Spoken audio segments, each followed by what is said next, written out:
नमस्कार, big debate में आपका स्वागत है। मैं हूं आपके साथ दीपक भदौरिया। मध्य प्रदेश में भाजपा को प्रचंड बहुमत मिलने के बाद अब सबसे बड़ा सवाल यही है कि प्रदेश का अगला मुख्यमंत्री कौन होगा। पार्टी में इसी को लेकर विचार मंथन का दौर जारी है। भोपाल से लेकर दिल्ली तक हलचल है। भाजपा के सभी केंद्रीय पदाधिकारी और मंत्री दिल्ली में हैं। इसी पर चर्चा करो, उससे पहले देख लेते हैं रिपोर्ट। बीजेपी ने 163 सीटों पर जीत हासिल की है। सूबे में बीजेपी के शिवराज सिंह चौहान ही निवर्तमान मुख्यमंत्री हैं। लेकिन चुनाव में बीजेपी ने मुख्यमंत्री का चेहरा घोषित नहीं किया था, इसलिए अब पार्टी मुख्यमंत्री के लिए चेहरे की तलाश कर रही है। अब सवाल उठता है कि क्या शिवराज सिंह चौहान को एक बार फिर से सूबे की कमान मिलेगी या किसी नए चेहरे को मौका मिलेगा। बीजेपी में मुख्यमंत्री पद को लेकर कई नामों की चर्चा पहले भी होती रही है। अभी मुख्य तौर पर 5 नामों को लेकर सियासी गलियारों में चर्चा तेज है। हालांकि इसमें से एक बड़े नाम नरोत्तम मिश्रा को विधानसभा चुनाव में हार का सामना करना पड़ा है। बीजेपी के दिग्गज लीडर शिवराज सिंह चौहान मध्य प्रदेश के मुख्यमंत्री हैं। उन्होंने 4 बार मुख्यमंत्री पद की शपथ ली है। साल 2018 में उनकी अगुवाई में बीजेपी चुनाव मैदान में उतरी थी, लेकिन बीजेपी को मामूली अंतर से हार का सामना करना पड़ा था।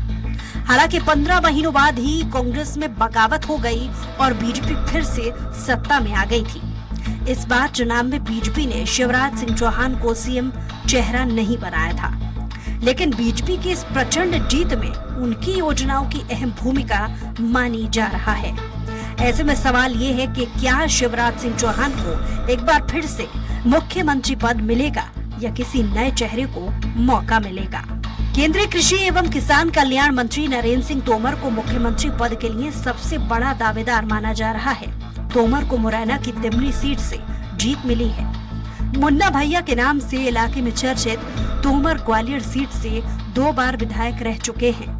नरेंद्र सिंह तोमर मुरैना शिवपुर संसदीय क्षेत्र से सांसद भी है। नरेंद्र सिंह तोमर को प्रधानमंत्री नरेंद्र मोदी का करीबी माना जाता है।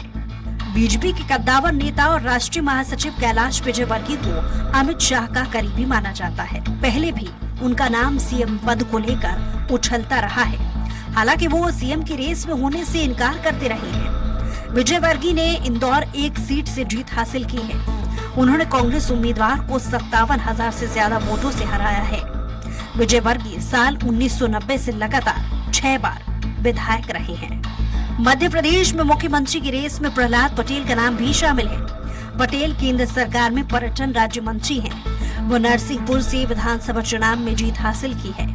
प्रहलाद पटेल पहली बार विधानसभा चुनाव मैदान में थे।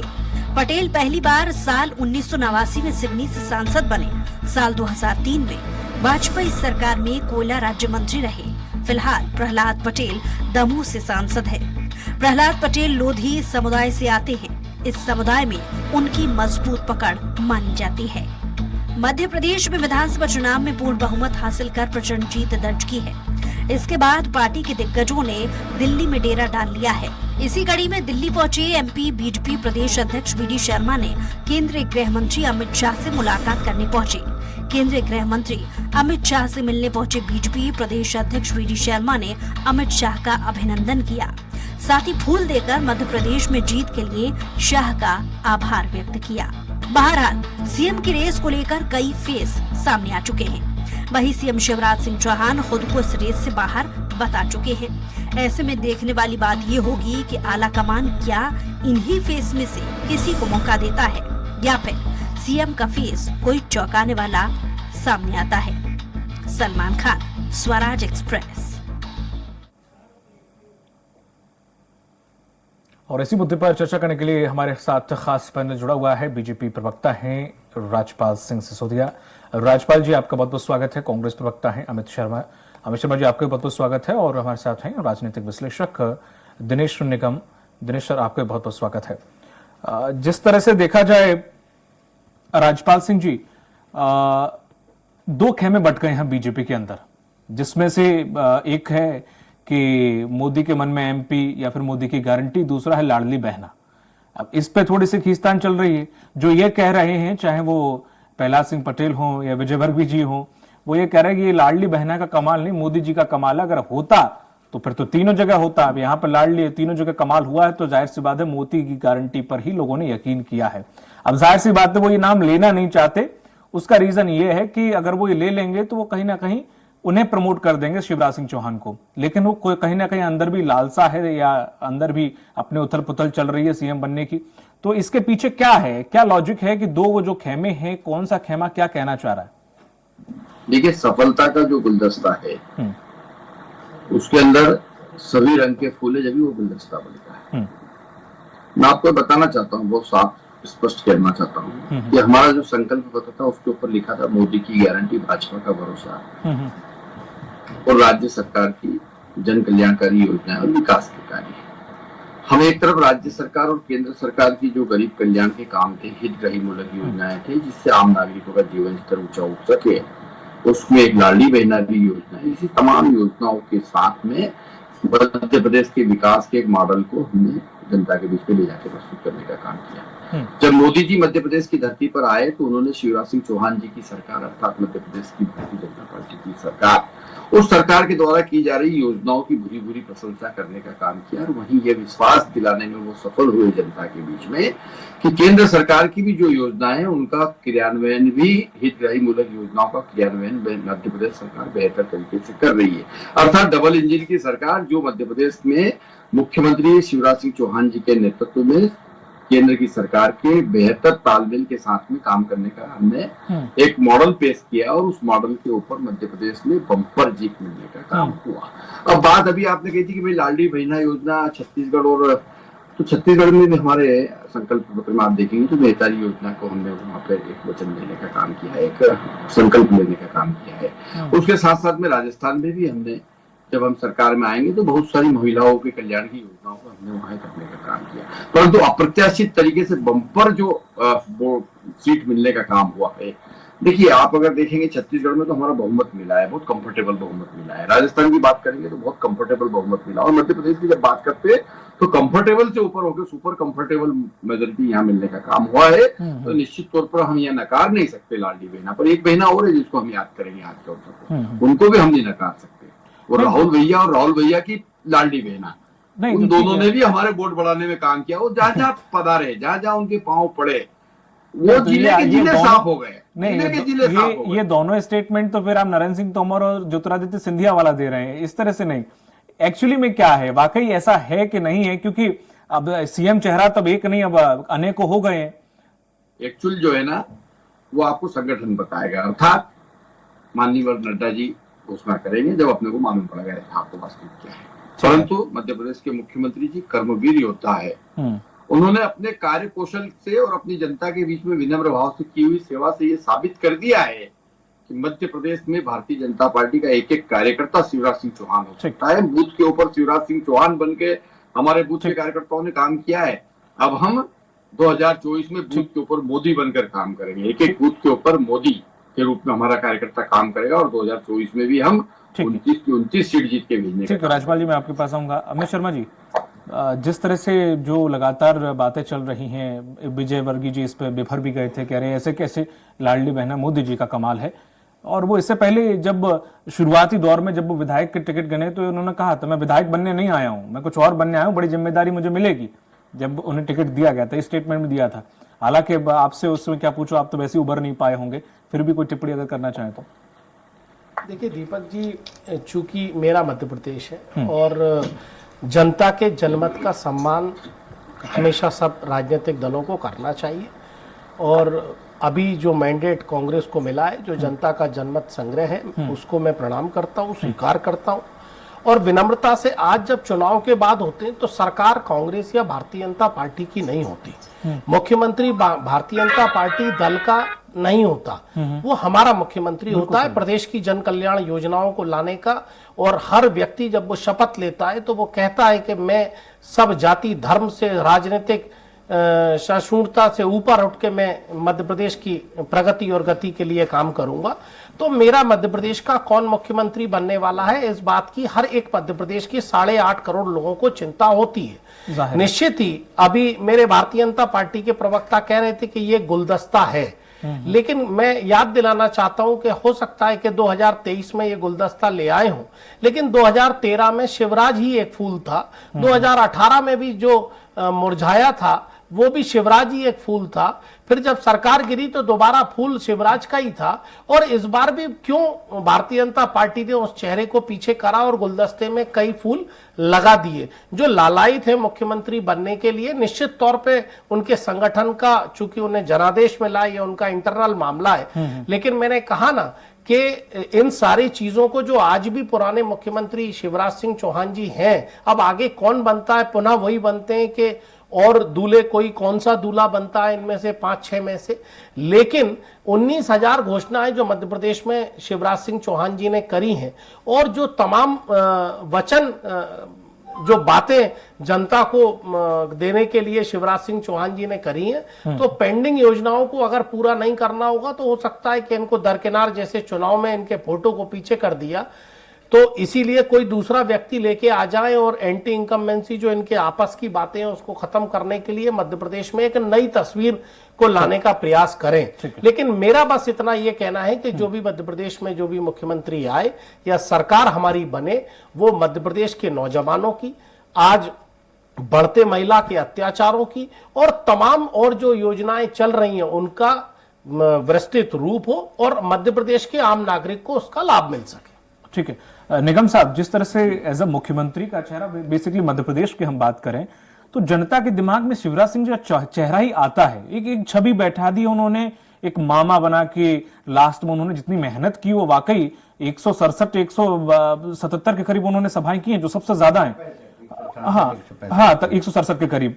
और फिर उसके बाद उनका कुछ इमोशनल टच भी बड़ा काम कर गया। वो तो सभा थी, उसमें महिलाएं जो बैठी, जब उन्होंने कहा है कि हो सकता है कि आखिरी बार मामा चला जाए, तो इस तरह से उन्होंने बड़ा समा बांधने की कोशिश की। और बहुत मंझे हुए खिलाड़ी भी हैं, और जिस तरह से देखा जाए एक छवि के तौर पर उनकी कोई ऐसी खराब छवि नहीं है मुख्यमंत्री के तौर पर देखी जाए। तो क्या इसके साथ एक्सपेरिमेंट करना, चेहरा जब तक घोषित नहीं किया था अलग बात थी, क्या अब उनके साथ या सीएम चेहरे के साथ मध्य प्रदेश में एक्सपेरिमेंट करना कितना बीजेपी के लिए हितकारी हो सकता है, क्योंकि लोकसभा चुनाव नजदीकी है?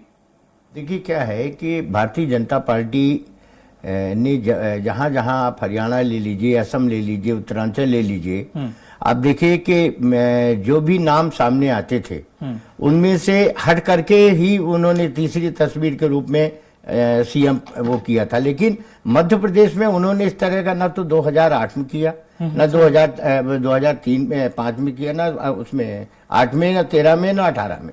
उन्होंने इस तरह से कोई निर्णय इसलिए नहीं लिया कि उनको मालूम है कि शिवराज जी ने एक अपनी अलग छवि बनाई है। इसमें कोई दो राय नहीं है कि भारतीय जनता पार्टी को इस बार जो अपार बहुमत मिला है उसमें 80% जो है योगदान शिवराज जी का भी है। उन्होंने लगातार बहुत लंबी सभाएं करी, कई सभाओं में वो गए। कई बार तो ऐसा हुआ कि उछल कूद भी मचाई उन्होंने, समय को देखते हुए मंच से कूदी, ऐसा हुआ वैसा हुआ। तो ये जो स्थितियां हैं, नंबर एक। दूसरी बात, दूसरा पहलू, अब 2024 में जो मई में चुनाव लोकसभा के प्रस्तावित है ना, उसको दृष्टिगत रखते हुए मुझे नहीं लगता कि हाईकमांड इस तरह का कोई जुआ खेलेगा कि शिवराज जी को माइनस करके तीसरे आदमी को पुटअप कर दे, क्योंकि उनको मालूम है कि मध्य प्रदेश में अगर उनको लोकसभा में सफलता चाहिए तो पूरे मध्य प्रदेश में ऐसा कोई नेता नहीं है, ना उसमें ना तो ये विजयवर्गीय जी आते हैं, न अपना तोमर साहब आते हैं, न प्रहलाद जी आते हैं। आपको याद होगा दीपक जी कि जिस समय जब कमलनाथ जी की सरकार गई थी, अगर आपको याद होगा, हाँ जी, तो उस समय भी ऐसा आया था कि हाईकमांड के ने हर एक लोगों का इंटरव्यू लिया था, उसमें ये नाम शामिल थे, ये चेहरे शामिल थे। और एक चेहरा अभी विलोपित हो गया वो हारने के कारण, वो भी चेहरा उस समय था। उनसे भी पूछा गया था कि आप मध्य प्रदेश में जो बाई इलेक्शन होने 28 सीटों में, 29 सीटों में, आप उनमें से कितनी सीटें जिता के ला सकते? सबने हाथ उठा लिया। सबसे पहला नंबर नरेंद्र सिंह तोमर जी का ही आया था, है ना। दूसरा नंबर नरोत्तम जी का आया, फिर कैलाश जी का आया। इनसे भी पूछा गया कि आप, तो सबने हाथ ये उठा लिया कि मध्य प्रदेश में तो हम ये गारंटी नहीं ले सकते हैं कि हम पूरे बाई इलेक्शन जिता के लाएंगे। तो उनसे जब विकल्प पूछा गया कि इसका कौन ऐसा कर सकता है, तो बोले मामा शिवराज जी, है ना। तो जब आप ये देखिए कि उस समय ऐसी स्थितियों में भी जब वो बना सकते थे, किसी को भी सीएम बदल सकते थे, उस समय ऐसा कुछ नहीं था। नया चेहरा ला सकते थे, पर नहीं लाए वो, क्योंकि उनको मालूम था कि अगर हमको आगे भी फाइट करना है, हमको सफलता लोकसभा में, मेन देखिए हाईकमांड का जो टारगेट है भारतीय जनता पार्टी के नेताओं का, जो दो बड़े नेता है, उनका मेन टारगेट जो है 2024 है, बिल्कुल सही, दिल्ली की कुर्सी है, ठीक है, और वो दिल्ली की कुर्सी को देख करके निर्णय लेंगे। इसलिए मुझे ऐसा लगता है कि शिवराज जी हर पंक्ति में आगे हैं और आगे ही रहेंगे। ठीक है, निगम साहब मैं आपके पास आऊंगा। भार्गव जी, जिस तरह से देखा जाए मुख्यमंत्री के तौर पर जितना फ्लेक्सिबल नेता मध्य प्रदेश के अंदर शिवराज सिंह चौहान है, उतना कोई किसी की छवि है भी नहीं और दिखता भी नहीं है कि वो एक तरफ एकदम तुरंत कहते हैं जिंदा गाड़ दूंगा, माफिया को खत्म कर दूंगा, बुलडोजर चला दूंगा, एक उनका ये चेहरा भी दिखता है, और तुरंत कुछ ऐसी सिचुएशन आती है तो तुरंत वो पैर भी धोने लग जाते हैं। और मुझे नहीं लगता कि कोई भी नेता ऐसा है कि इतना फ्लेक्सिबल हो कि वो एक तरफ ये भी छवि रखे, दूसरी तरफ इतना भी डाउन टू अर्थ भी चला जाए। देखिए ऐसा है, ये मुख्यमंत्री फेस जहां तक बात है, ये पार्टी का अंदरूनी मामला है, लेकिन जनता जनार्दन ने जो इतना प्रचंड बहुमत दिया है उसका श्रेय सबको मालूम है किसको जाता है। सबसे बड़ी चीज ये है कि भाजपा ने जो अपना मैनेजमेंट किया था, अपने छत्रप उतारे थे। आप देखिए मालवा में छत्रप उतारा, वहां से सारी सीटें ले आए, बहुमत ले आए, जबलपुर में उतारा, वहां से ले आए, भिंड में उतारा, वहां से ले आए, यानी बुंदेलखंड में उतारा, वहां से पूरा ले आए। तो कुल मिला करके इनकी रणनीति ये थी, लेकिन जो छत्रप थे उनको क्षेत्र में बांध दिया गया। सिर्फ शिवराज सिंह या केंद्रीय नेतृत्व जो इनका था वो दोनों पर था, और वो प्रचार कर रहा था, यानी सोची समझी रणनीति। उसके पहले अमित शाह जी ने जो नारा दिया था, मेरा बूथ मेरा वोट, यानी आप ये देखिए एक कार्यकर्ता 10 वोट डलवा दे, तो आप कितना बम्पर पोलिंग हुई। सबसे बड़ी चीज ये है कि 2018 में जब सरकार चली गई थी और कांग्रेस की सरकार बनी थी, तो उस समय कांग्रेस के जो मुखिया थे आदरणीय कमलनाथ जी, उनका ये कहना था खजाना खाली है, कहां से होगा, खजाना खाली है। लेकिन 2020 में जैसे ही सरकार बदली, शिवराज जी मुख्यमंत्री बने, कभी इन्होंने नहीं कहा खजाना खाली है, ये कहां से मैनेजमेंट होगा। तो बेस्ट मैनेजमेंट जो जानता है, प्रबंधन जिसको कहते हैं, उन्होंने कितनी योजनाएं लाए, लाडली बहना लेके आए, सबसे पहली बार जब आए थे लाडली लक्ष्मी लेकर के आए थे। अभी उन्होंने कहा कि मैं अभी लाडली को अभी फिर लखपति बनाऊंगा, एक योजना और लाने वाले हैं। तो अभी जहां तक लोकसभा चुनाव है अप्रैल मई तक, तब तक तो पार्टी संगठन भी कतई नहीं चाहेगा कि आज जो जमावट हुई है उसमें बिखराव हो, और शिवराज सिंह को ही मुख्यमंत्री बनाया जाएगा। इसलिए मैं जहां तक अपने विश्लेषण से समझ सका हूं, क्योंकि जो जमावट, जो मजबूत संगठन शिवराज ने खड़ा किया है, वो बिखरने से बचाने के लिए लोकसभा चुनाव तक, उसके बाद शिवराज जी चूंकि बहुत अच्छे मैनेजमेंट वाले एक्सपर्ट हैं, तो इनको किसी और जगह इनके मैनेजमेंट का उपयोग करेंगे। तो कुल मिलाकर के अभी भी देखिए जयंत मलैया जी जीत करके आए हैं, इन्होंने 2018 में कहा था कि मैं तो खाली खजाना छोड़कर आया हूं। तो इसमें कोई भी ऐसा छत्रप नहीं है, चाहे वो विजय वर्गीय जी हों, चाहे वो नरेंद्र तोमर हों, और चाहे वो क्या बोलते हैं सिंधिया जी हों या प्रहलाद पटेल हों, कि इनको सर्वमान्य चेहरा हो प्रदेश में। और जहां तक मैं समझता हूं इनमें से कोई ऐसा नेता नहीं जो पब्लिक के बीच में उतर जाए, बिल्कुल सही है, जैसा शिवराज जी करते हैं। बिल्कुल सही। तो कुल मिला करके ठीक है, मैं अमित जी आप ही के पास आ रहा हूं। पहले राजपाल जी, राजपाल जी जिस तरीके से एक हवा ये भी है, जैसे कि उत्तराखंड में हमने देखा, हमने उत्तर प्रदेश में भी देखा कि हमने एक संगठन से कोई ऐसा व्यक्ति बिठा दिया जो कि बिल्कुल लोगों की सोच से भी परे था। तो क्या कुछ ऐसा भी देखने को मिल सकता, क्योंकि एक्सपेरिमेंट आपके दिन ब दिन बढ़ते जा रहे हैं इस तरीके के खतरनाक वाले? देखिए एक्सपेरिमेंट वहां होते हैं जो एक्सपेरिमेंट करने की जगह होती है। मध्य प्रदेश एक्सपेरिमेंट करने की जगह नहीं है। मध्य प्रदेश में कोई प्रयोग नहीं हो सकता, क्योंकि यहाँ लोकसभा सीटें ज्यादा है। यह जो जगह है, नहीं सबसे ज्यादा यहाँ मध्य प्रदेश में भारतीय जनता पार्टी का जो संगठन है वो श्रेष्ठतम संगठनों की गिनती में आता है। इसलिए बहुत प्रयोग की आवश्यकता नहीं है, क्योंकि यहाँ जो लोग अभी काम कर रहे हैं, जो टीम है, ये एक संगठन का काम करते करते इतने लंबे समय से सब लोग काम कर रहे हैं, और वो फिर काम करते करते यहाँ पर्याय बन चुके हैं सब लोग पार्टी के।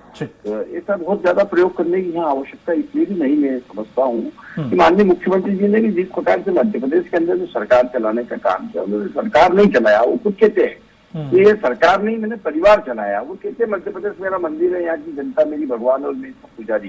तो इस भाव से जो काम करने का काम कर रहे थे, निश्चित तौर पर कहीं ना कहीं हम कह सकते हैं कि उन्होंने यहाँ की समाज से, यहाँ के मतदाताओं से रिश्ता बनाने का काम किया। मैं एक बात कहना चाहता हूँ आपके माध्यम से। इस देश की पॉलिटिक्स को अगर हम देखें, अध्ययन करें, तो हम पाते हैं कि एक दौर वो था जब नेहरू जी को चाचा करके संबोधन हुआ था पूरे देश भर के अंदर, और आज मुख्यमंत्री शिवराज सिंह चौहान जी ऐसे व्यक्ति है जिनको पूरे प्रदेश में लाडली बहना अपना भाई बोलती है और बच्चे सब मामा बोलते हैं, और मामा के रूप में पूरे देश भर में आज मुख्यमंत्री जी जाने जाते हैं। ये एक दूसरे ऐसे नेता है इस देश की राजनीति में जिन्होंने समाज से रिश्ता बनाने का काम किया और उसमें सफल हुए और लोकप्रियता प्राप्त करी इस नाते। तो मेरा ऐसा सोचना है, मानना है कि भारतीय जनता पार्टी में कई सारे हमारे ऐसे नेता है जो शिवराज सिंह जी चौहान जी के साथ काम किए हुए। केंद्र के भी कई सारे नेता ऐसे जिन्होंने शिवराज सिंह चौहान जी जब केंद्र में, मुझे अच्छे से याद है, युवा मोर्चा के जब राष्ट्रीय अध्यक्ष हुआ करते थे तब हम जिला अध्यक्ष थे उज्जैन में, और हमने साथ में काम करा। तो उस समय राष्ट्रीय स्तर पर भी हमने छवि देखी माननीय मुख्यमंत्री जी की। ये बहुत पार्टी की विचारधारा को आगे बढ़ाने वाले नेता है, कर्मवीर योद्धा है, लगातार मेहनत करने वाले व्यक्ति। अमित जी, मैं दीपक जी इस बात को कहना चाहता हूँ कि जिस तरीके से मैंडेट आया, लोगों ने कहा कि लाडली बहनों का वो था, अचानक जब सुबह होती है मैंडेट होने के जनता के जनादेश के बाद, तो शिवराज का एक बड़ा चेहरा जनता के बीच महिलाओं में आकर एक चीजें आशीर्वाद लेने का होता है।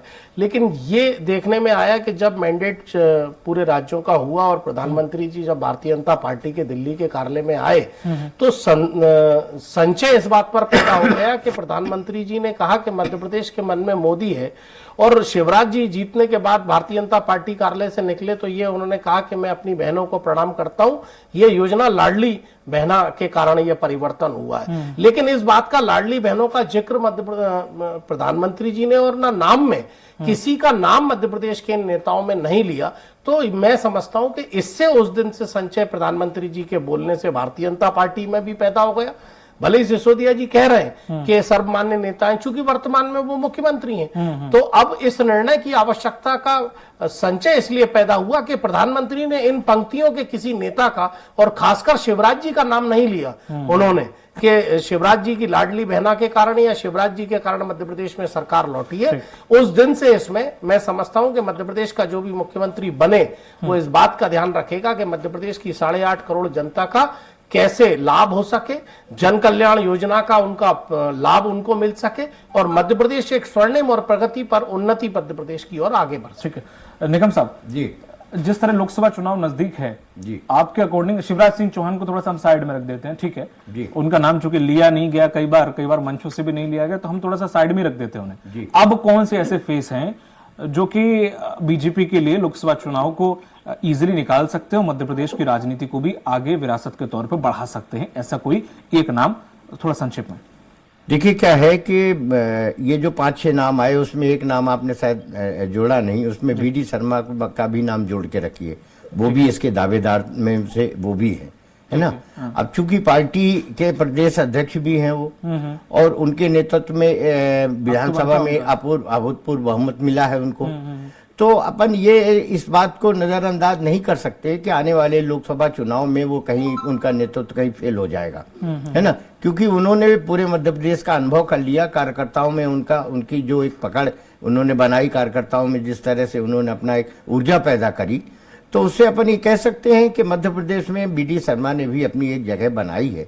और धोखे से भी अगर शिवराज जी को माइनस किया जाता है तो बीडी शर्मा पे ये विश्वास किया जा सकता है कि आने वाले लोकसभा चुनाव में वो एज ए प्रदेश अध्यक्ष या हो सकता है कि मुख्यमंत्री के रूप में वो जो है सफलता दिलवा पाए, ऐसा मेरा मानना। ठीक है, अवधेश भार्गव जी, सेहरा एक है, दूल्हे 5 हैं, तो क्या वैसे उत्तर प्रदेश की तरह यहाँ पर भी हो सकता है कि 2 डिप्टी सीएम या 3 डिप्टी सीएम हो जाएं, बाकी एक मुख्यमंत्री रहे? हो सकता है कि ये भी देखने को मिल जाए, साधना तो है ही है लोकसभा चुनाव में। ये देखिए, ये जनता ने अपना निर्णय दे दिया है, अब मुख्यमंत्री को उन्हें निर्णय पार्टी को देने दें अपन, ये ज्यादा बेहतर होगा। और जहां तक संभावना पे तो बात कर ही सकते हैं, संभावना शिवराज सिंह जी की ज्यादा है, इसलिए कि पहला बधाई जो पहली शिवराज जी को प्रधानमंत्री मोदी जी ने दी थी, अगर उनको संशय था कि शिवराज को नहीं करना है यानी शिवराज जी के कामों की प्रशंसा के वजह से ही तो बधाई दी ना। और भी बड़े छत्र थे उनके, उनको बधाई देते, लेकिन सबसे पहली बधाई शिवराज सिंह चौहान को प्रधानमंत्री मोदी ने दी थी जीत की। चूंकि समय समाप्त हो चुका है, इसलिए बहुत बहुत शुक्रिया आपका राज्यपाल जी, आपका अमित जी, आपका और अवधेश भार्गव सर, आपका दिनेश निगम सर, आपका, आप चार लोगों का बहुत बहुत शुक्रिया इस पर चर्चा में शामिल होने के लिए। लेकिन इस वक्त की बड़ी खबर आ रही है नरसिंहगढ़ से, जहां पर बोरवेल में गिरी है 5 साल की बच्ची। जी हाँ, पिपलिया रसोड़ा गांव की घटना बताई जा रही है। कुछ दिन पहले ही कराया था यहाँ पर 300 फीट गहरा बोर, जिसमें 30 फीट पर ये बच्ची अटक गई है। इस वक्त की बड़ी खबर नरसिंहगढ़ से हम आपको बता रहे हैं, जहां पर एक 5 साल की बच्ची बोरवेल में गिर गई है। इस वक्त की बड़ी खबर हम आपको बता रहे हैं, जहां 300 फीट गहरा ये बोरवेल है, जिसमें 30 फीट पर जाकर ये बच्ची अटक गई है। पिपलिया रसोड़ा जो गांव है, वहां का ये पूरा वाकया बताया जा रहा है। ये तस्वीरें भी सामने आई हैं, जहां पर इस बच्ची को देखा जा रहा है। 30 फीट की तकरीबन गहराई पर ये अटकी हुई है। इस वक्त की बड़ी खबर नरसिंहगढ़ से हम आपको बता रहे हैं। ये तस्वीर देखिए, जहां पर ये बच्ची दिखाई दे रही है, जो कि फंसी हुई है। नरसिंहगढ़ से इस वक्त की बड़ी खबर में हम आपको दे रहे हैं अपडेट, जिसमें 300 फीट गहरे एक बोरवेल में बच्ची गिरने का मामला सामने आया।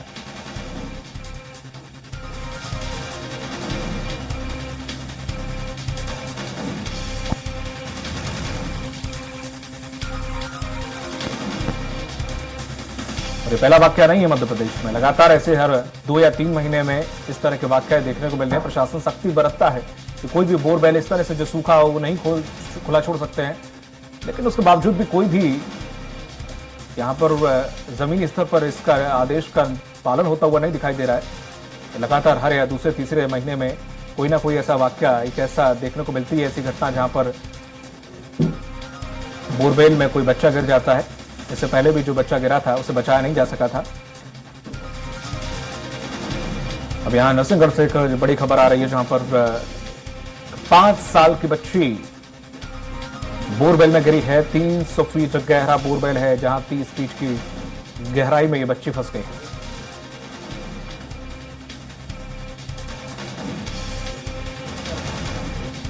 अब एक जानकारी से जुड़ गए हैं सहयोगी सुरेश नांगर। सुरेश, क्या कुछ अपडेट? सुरेश, अपडेट क्या कुछ?